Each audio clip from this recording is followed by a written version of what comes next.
பின்பு அவர் பன்னீர் வரையும் தம்மிடத்தில் அழைத்து, இதோ எருசலேமுக்குப் போகிறோம், மனுஷகுமாரனைக் குறித்து தீர்க்கதரிசிகளால் எழுதப்பட்டவைகள் எல்லாம் நிறைவேறும்.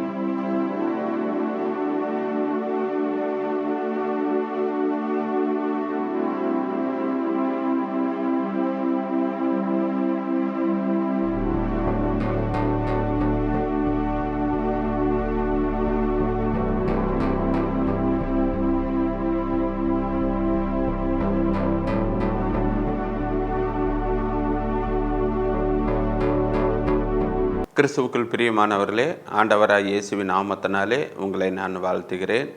இந்த தபசு காலங்களில் நாம் விசேஷமாக சிலுவையின் பாடு, மரணம், உயிர்த்தெழுதலை நாம் தியானித்து, சிலுவையிலே அவர் பட்ட அந்த பாடுகளை தியானிக்கும் பொழுது தான் சிலுவையிலே சம்பாதித்த ஆசீர்வாதங்களை நாம் பெற்றுக்கொள்வதற்கு அது ஏதுவாக இருக்கும். சரி, இந்த நாளிலும் விசேஷமாக நாம் வேதத்திலிருந்து ஒரு வசனத்தை வாசித்து தியானித்து நாம் கடந்து செல்வோம். அதற்கு முன்பாக தலையை தாழ்த்தி ஜெபிப்போம்.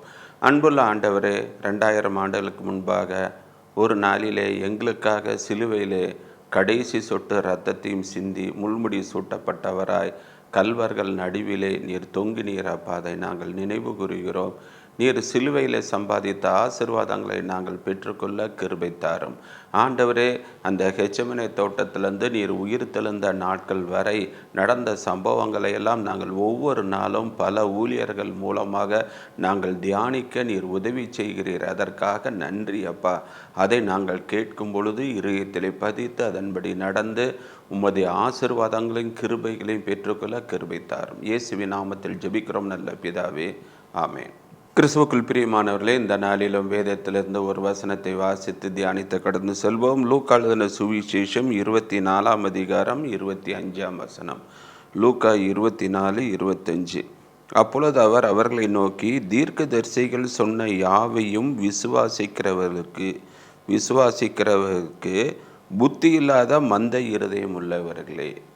விசுவாசிப்பதற்கு புத்தி இல்லாத மந்த இருதயம் உள்ளவர்களே என்று இயேசு அந்த சீஷர்களை கடிந்து கொள்வதை பார்க்கிறோம். இந்த சம்பவம் நம்மளுக்கு எல்லாருக்குமே தெரிந்த சம்பவம் தான். இயேசு உயிர்த்தெழுந்த அன்னைக்கு சாயங்காலம் ஆண்டவர் 70 சீஷர்களில் 2 பேர் எம்மாவுக்கு போய்கிட்டு இருக்காங்க. நீங்கள் வேதத்தில் பார்த்தீங்கன்னா இயேசு தம்மோடு கூட இருக்க 12 பேரை தெரிந்து கொள்கிறார். அவங்க ஆண்டவர் கூட இருக்காங்க.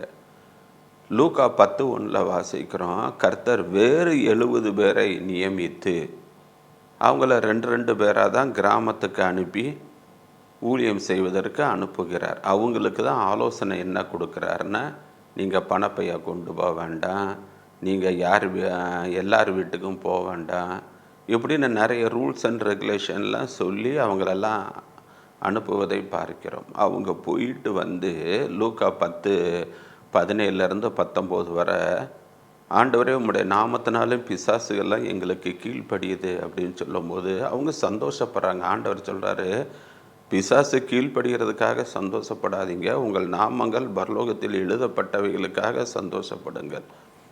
இந்த 70 பேர் தான், அதில் ஒரு 2 பேர் என்ன செய்கிறாங்கன்னா எம்மாவுக்கு போய்கொண்டு இருக்கிறாங்க.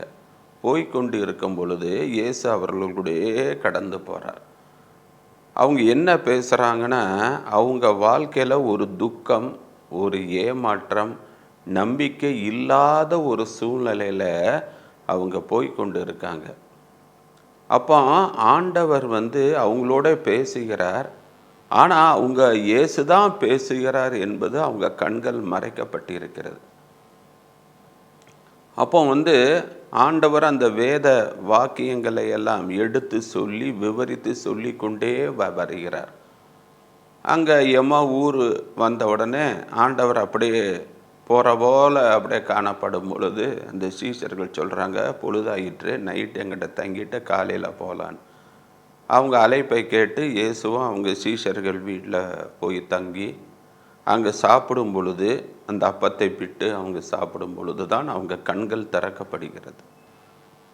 கொஞ்ச நேரம்தான் இயேசு தரிசனமாகி இயேசு அவங்கள விட்டு அப்படியே மறைஞ்சு போகிறார்.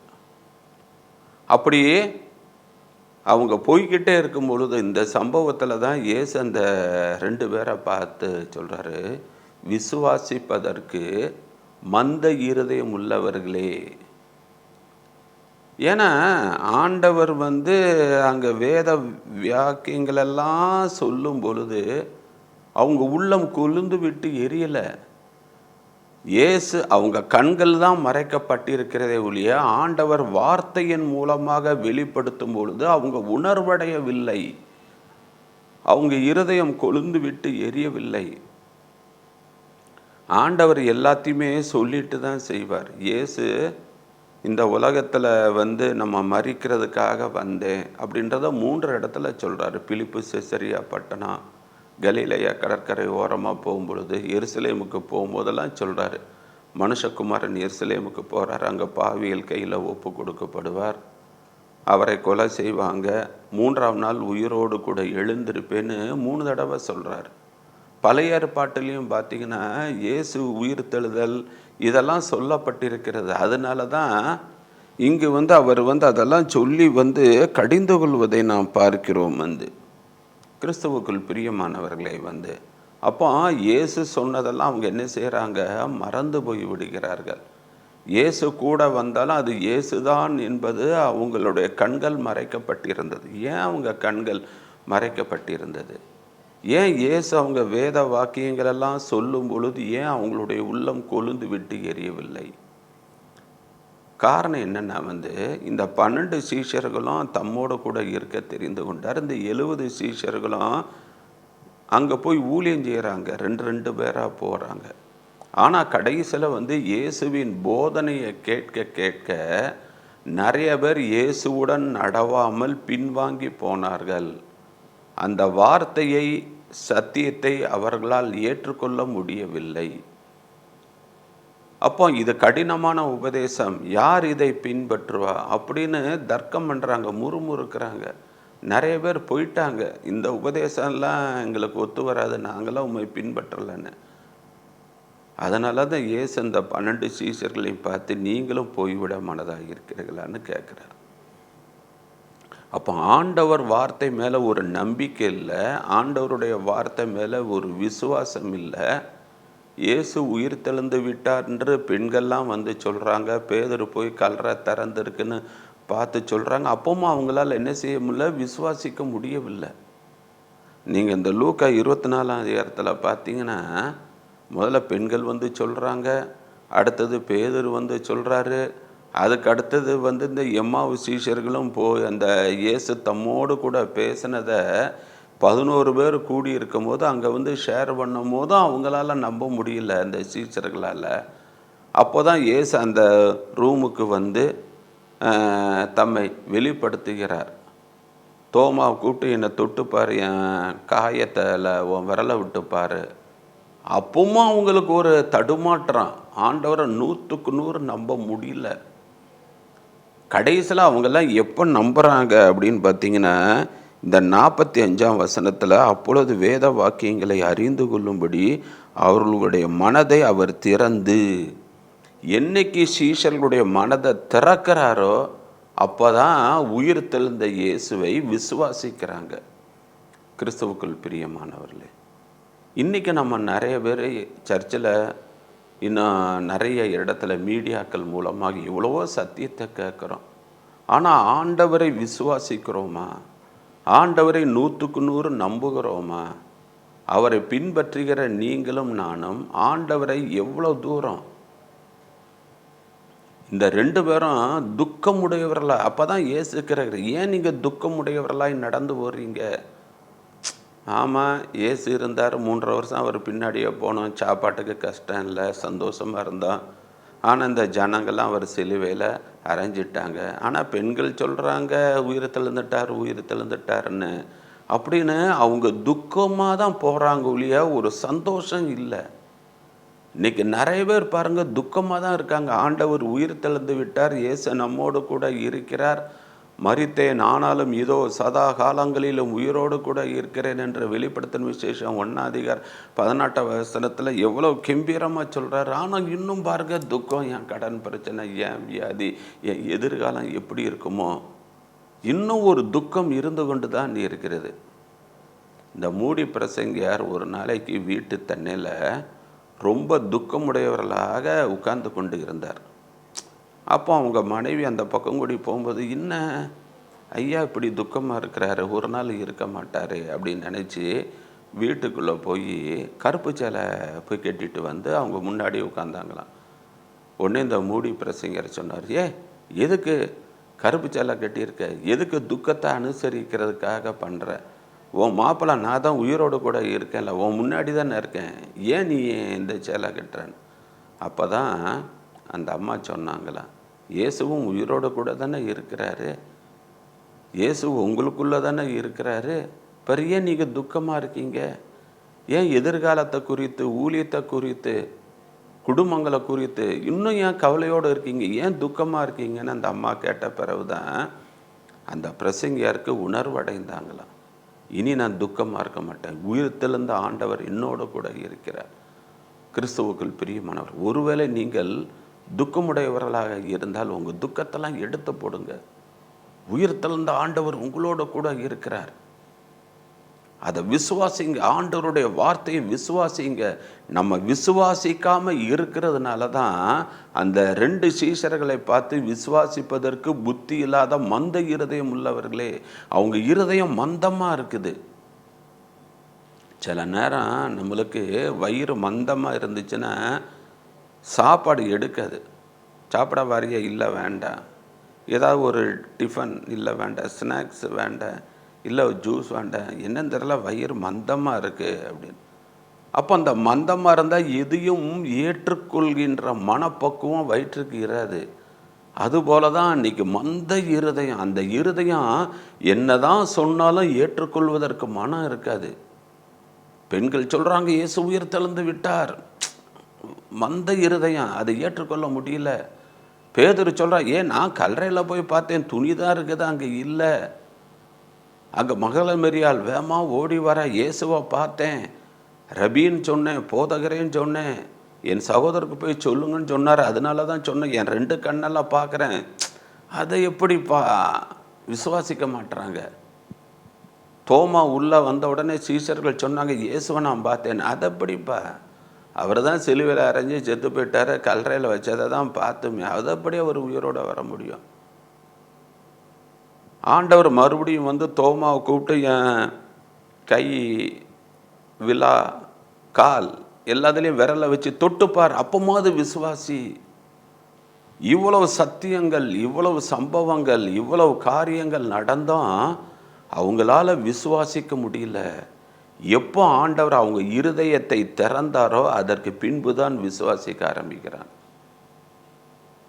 சரி, அப்பவும் சரி, அவங்க முழுமையாக ஆண்டவரை பின்பற்றினாங்கன்னு நினைக்கிறீங்களா? யோவான் 21 அதிகாரத்தில் என்ன பார்க்குறோம்? பேதுரு என்ன செய்கிறான், நான் மீன் பிடிக்க போகிறேன் அப்படின்னு.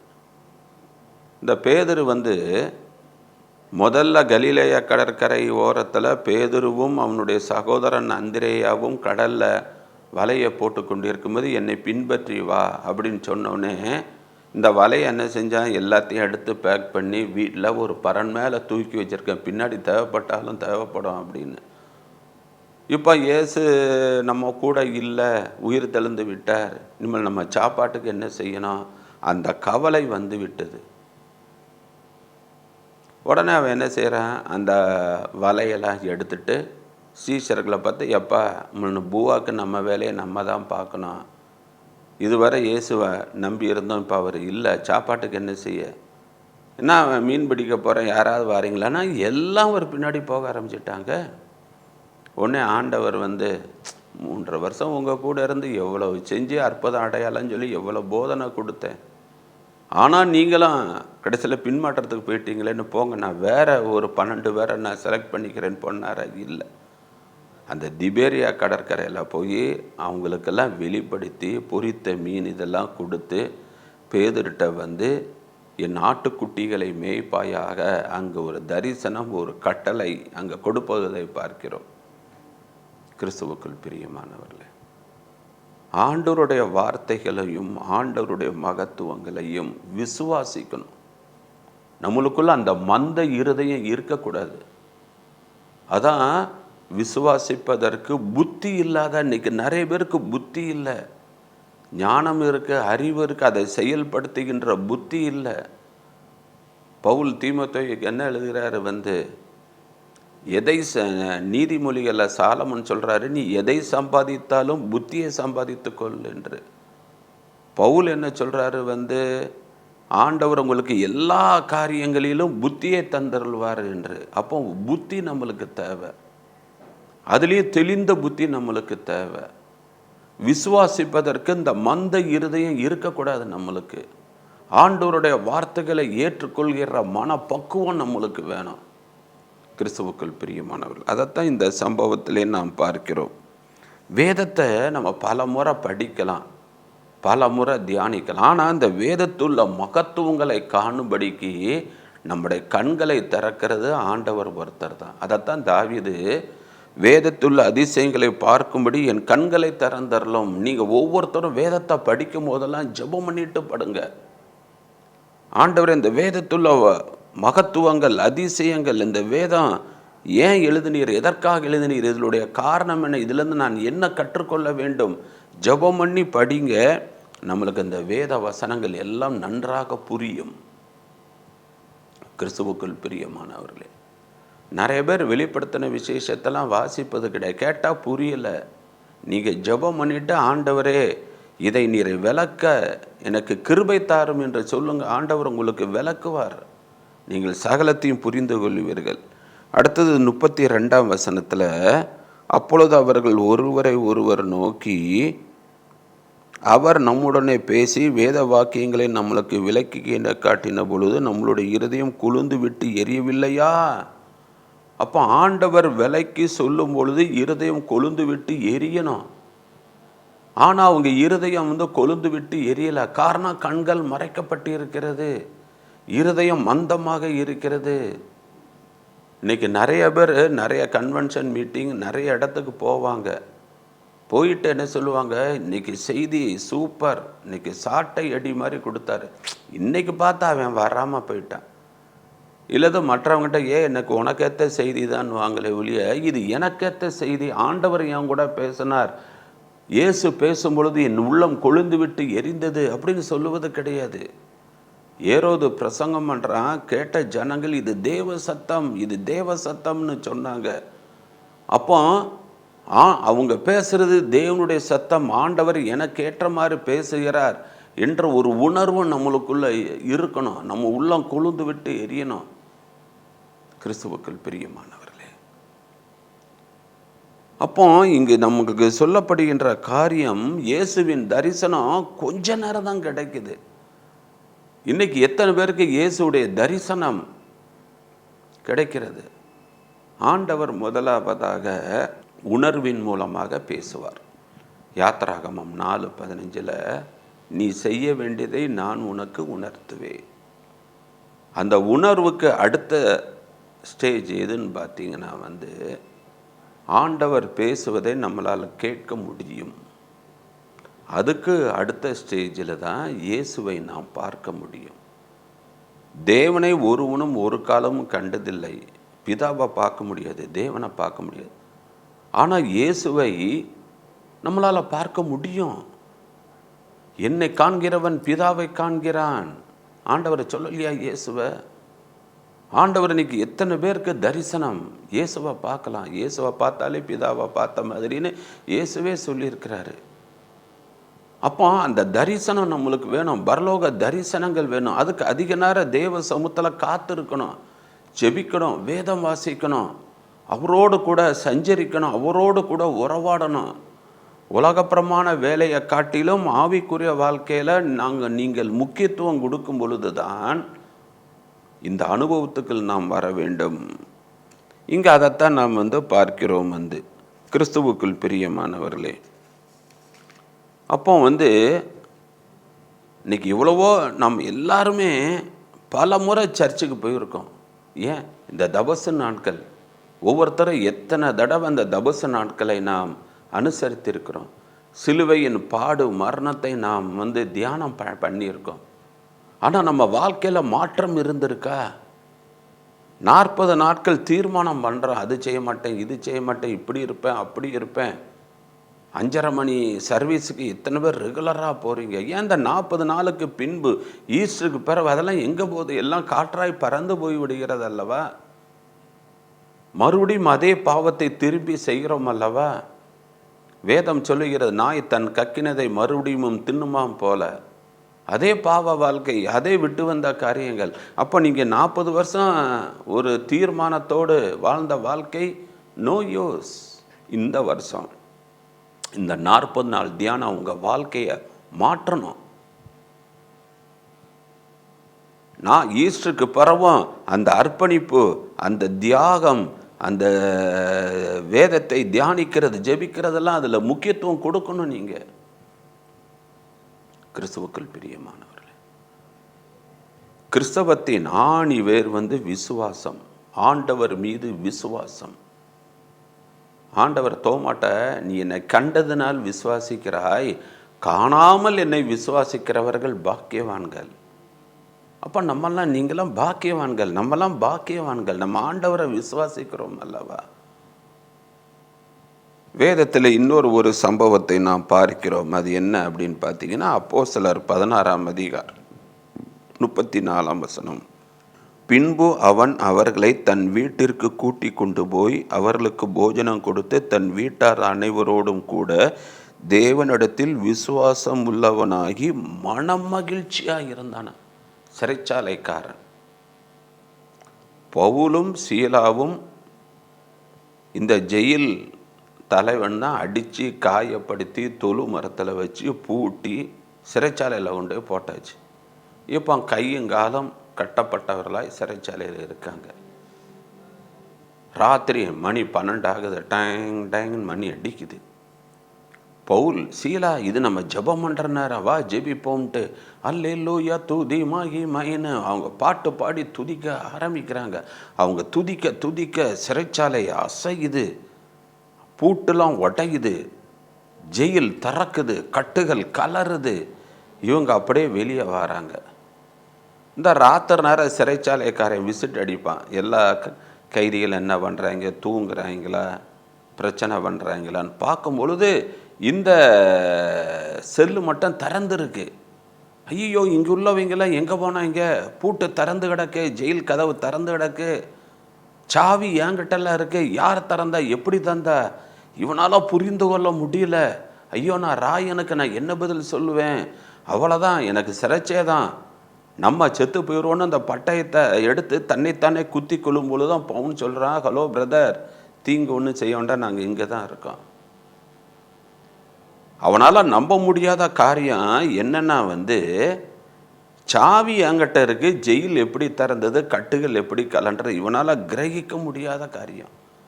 ரெண்டாவது, ஒரு கைதி தப்பிச்சா ஓடி போயிடும், ஆனால் இவன் இங்கே தானே நிற்கிறான். அப்போ ஏதோ ஒரு பவர், இவன் கும்புற தெய்வம் ஒரு உண்மையான தெய்வம், அந்த தெய்வத்துக்கு ஏதோ ஒரு வல்லம் இருக்காதான் தான் பிள்ளைய காப்பாற்றிருக்கான் அப்படின்னு நினச்சி அவன் என்ன செய்கிறான், நான் ரட்சிக்கப்பட நான் என்ன செய்யணும்?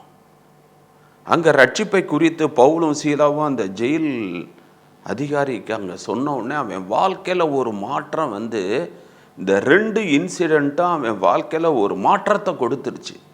அவன் தேவனிடத்தில் விசுவாசம் உள்ளவனானான். உடனே காயங்கள் எல்லாம் கட்டி, இவன் தான் அடித்தான், இப்போ இவன் காயத்தெல்லாம் கட்டி மருந்து போட்டு வீட்டுக்கு கூட்டு போய் நல்ல சாப்பாடு கொடுத்து வீட்டார் அனைவரும் ரட்சிக்கப்பட்டு மனமகிழ்ச்சி ஆனார்கள். அவங்க அந்த நடந்த சம்பவத்தை பார்த்து சிறைச்சாலை உடைய அந்த அதிகாரி விசுவாசம் உள்ளவனானான். இன்னைக்கு நம்மளுக்கு அந்த விசுவாசம் இருக்க, எவ்வளோ அற்புதத்தை பார்க்குறோம், எவ்வளோ அடையாளங்களை பார்க்குறோம், எவ்வளோ மிராக்கலாக பார்க்குறோம். நம்ம வாழ்க்கையில் ஆண்டவர் எவ்வளோ அற்புதங்கள்லாம் செஞ்சுருக்கிறாரு. விசுவாசிக்கிறோமா? நீங்கள் இன்னொரு வசனத்தை வாசித்தீங்கன்னா 1 யோவான் 5ஆம் அதிகாரம் 20ஆம் வசனம். அன்றியும் நாம் சத்தியம் உள்ளவரை அறிந்து கொள்வதற்கு தேவனுடைய குமாரன் நம்மளுக்கு புத்தியை தந்திருக்கிறார் என்று அறிவோம். அவருடைய குமாரனாகிய இயேசு கிறிஸ்து எனப்பட்ட சத்தியம் உள்ளவர்களுக்கு இருக்கிறோம். இவரே மெய்யான தேவனும் நித்திய ஜீவனுமாய் இருக்கிறார். நம்முடைய தேவனை அறிந்து கொள்வதற்கு நம்மளுக்கு பிரகாசமுள்ள மனக்கண்கள் தேவை. இது இயேசு தான் கொடுக்கிறார். பிதாவை அறிந்து கொள்வதற்கு உரிய கிருபைகளை கொடுக்கிறார். குமாரன் மூலமாக தான் பிதாவை அங்கு வெளிப்படுத்த முடியும். அவர்கிட்ட மட்டும்தான் நித்திய ஜீவன் உண்டு. கிறிஸ்துவுக்குள் பிரியமானவர்களே, இன்னைக்கு நம்ம தியானித்ததுபடி நம்ம ஒவ்வொருத்தருக்கும் விசுவாசம் தேவை. தோமாக்கு சொல்லப்பட்ட அதே வார்த்தையை, நீ காணாமல் விசுவாசித்தால் நீ பாக்கியவானாய் இருப்பாய். ஆண்டவருடைய வார்த்தையை விசுவாசிங்க, ஆண்டவருடைய வல்லமையை விசுவாசிங்க. தேவனால் ஆகாத காரியம் ஒன்றுமில்லை, அதை விசுவாசிங்க. இந்த சிறைச்சாலைக்காரனுக்கு அங்கு அவன் நடந்த சம்பவங்களை பார்த்து தான் அவன் வாழ்க்கையில் ஒரு மாற்றம் வருகிறது. அவன் இதுக்கு முந்தி இயேசுவை குறித்து கேள்விப்படவில்லை. இயேசுவை குறித்து பேசாதன்னு அடிக்கிறாங்க, உதைக்கிறாங்க, சிறைச்சாலையில் தூக்கி போடுறான், எல்லாம் நடக்குது. ஆனால் இந்த 2 இன்சிடெண்ட் தான் அவனுடைய வாழ்க்கையை தலைகீழாக மாறி ஆண்டவர் மீது விசுவாசம் வைத்தது.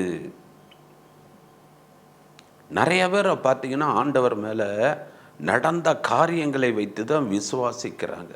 100க்கு அதிபதி எடுத்துக்கோங்க. இயேசுவை சிலுவை அறைகிறதுக்கு கூடயே போகிறான், சிலுவையில் அவை தான் அறைகிறான், எல்லாமே கண்ணு முன்னாடி நடக்குது. ஆனால் அவர் சிலுவையிலிருந்து மற்றவங்களை மன்னிக்கிறது, வலது பக்கம் உள்ள கல்லனுக்கு ரட்சிப்பு கொடுக்கறது, தாய் தகப்பனுக்கு அங்கே தாய்க்கு செய்ய வேண்டிய கடமைகளை செய்வது, கொஞ்சம் கூட முறுமுறுக்கலையே, கொஞ்சம் கூட கோபப்படலையே, கொஞ்சம் கூட எரிச்சல் படலையே. இதெல்லாம் பார்த்தா அவன் வாழ்க்கையில் ஒரு மாற்றம். இயேசு உயிர்து, அவர் ஜீவனை விட்ட பிறகு அங்கே நடக்கின்ற காரியங்கள், பூமி குலுங்குது, பூமி எதிர்ச்சி உண்டாகுது, சூரியன் இருளடைகிறது, தேவாலயத்தின் திரைச்சேலை 2ஆக கிழிக்கப்படுகிறது, கல்மலை இப்படி இயற்கையே அதை தாங்கி கொள்ளாத அளவுக்கு ஒரு மாற்றம் நடந்த உடனே தான் இந்த 100க்கு ஒரு மெய்யாகவே இவர் தேவனுடைய குமாரன் ஆண்டவரை விசுவாசிக்கிறாமே. இன்னைக்கு நம்ம விசுவாசிக்கிறோமா? ஆண்டவரை விசுவாசிக்கிறோமா? அவருடைய மகத்துவங்கள் கேட்குறோம். அங்கே அந்த அற்புதம் நடந்தது, சரி அதெல்லாம் நடந்தது, ஆனால் எனக்கு ஒன்றும் நடக்க மாட்டேன், நானும் ஜெபம் பண்ண தான் செய்கிறேன்.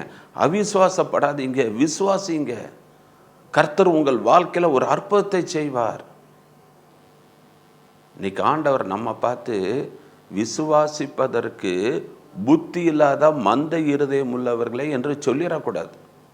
ரொம்ப கவனமாக இருக்கணும், ரொம்ப ஞானமாக இருக்கணும். இந்த சிலுவையின் பாடுகளை 40 நாட்கள் தியானிக்கிறோம் அல்லவா? அந்த பாடுகளை தியானிக்க, எனக்காக அடிக்கப்பட்டார், எனக்காக நொறுக்கப்பட்டார், எனக்காக ரத்த சிந்தினார், எனக்காக தானே எல்லாம் செஞ்சார். அதை விசுவாசித்து துன்மார்க்கமாய் ஜீவிக்காதபடி கர்த்தருக்கு பிரியமான பிள்ளைகளாக நாம் ஜீவிக்க நாம் அழைக்கப்பட்டு இருக்கிறோம். கிறிஸ்துவுக்குள் பிரியமானவர்களே, அந்த விசுவாசம் உங்களுக்குள்ள இருக்கணும். பவுல் தீமோத்தேயுவை பார்த்து சொல்லியா, எப்பா உனக்குள்ள ஒரு விசுவாசம் இருக்கே, அது உங்கள் பாட்டிக்குள்ள விசுவாசம், உங்கள் தாய்க்குள்ள விசுவாசம் இப்போ உனக்குள்ள இருக்கு. இன்னைக்கு அந்த விசுவாசம் நம்மளுக்குள்ள இருக்கணும். கர்த்தர் மீது, கர்த்தருடைய வசனத்தின் மீது, கர்த்தருடைய வாக்குத்தத்தத்தின் மீது, கர்த்தருடைய வல்லமையின் மீது நம்மளுக்கு 100க்கு 100 அந்த விசுவாசம் இருக்கணும். அந்த சீசர்களை போல துக்கமுடையவர்களாக இராதீங்க, நம்பிக்கை அற்ற நிலைமையில இராதீங்க, அதெல்லாம் தூக்கி போடுங்க, ஆண்டவர் மீது விசுவாசம் வைங்க. கர்த்தர் உங்களுக்கு பெரிய காரியங்களை செய்வார். தலையை தாழ்த்தி ஜெபிப்போம். அன்புள்ள ஆண்டவரே, இன்னைக்கு நாங்கள் தியானித்தது போல ஆண்டவர், இந்த விசுவாசத்தில் நாங்கள் உறுதியாக இருக்க வேண்டும் அப்பா. அந்த விசுவாசத்தை நாங்கள் பற்றி கொண்டு நடக்க கிருபை தாரும். அவிசுவாசப்படக்கூடாது. சீஷர்கள் உம்மட்ட ஒரு ஜெபத்தை வைத்தார்கள் அல்லவா? ஆண்டவரே, எங்கள் அவிசுவாசத்தை எடுத்து போடும் என்று. அதுபோல தான் நாங்களும் உம்மை நோக்கி பிரார்த்தனை பண்ணுறோம். எங்களுடைய அவிசுவாசத்தை எல்லாம் எடுத்து போடும், எங்களுடைய விசுவாசத்தை நீர் வர்த்திக்க பண்ணும் ஆண்டவரே. நீங்கள் அப்படி சேப்பற கிருபைக்காக நன்றி. ஆசீர்வதியும் வழி நடத்தும். இயேசுவின் நாமத்தில் ஜெபிக்கிறோம் நல்ல பிதாவே, ஆமென். கிறிஸ்துவுக்குள் பிரியமானவர்களே, இந்த செய்தி உங்களுக்கு மிகவும் பிரயோஜனம் உள்ளதாக இருக்கும் என்று நான் நினைக்கிறேன். எங்களுக்காக ஜெபியுங்கள். ஷம்மா ஊழியத்துக்காக ஜெபியுங்கள். கர்த்தர் உங்களோடு கூட இருந்து பெரிய காரியங்களை செய்வார். God bless you.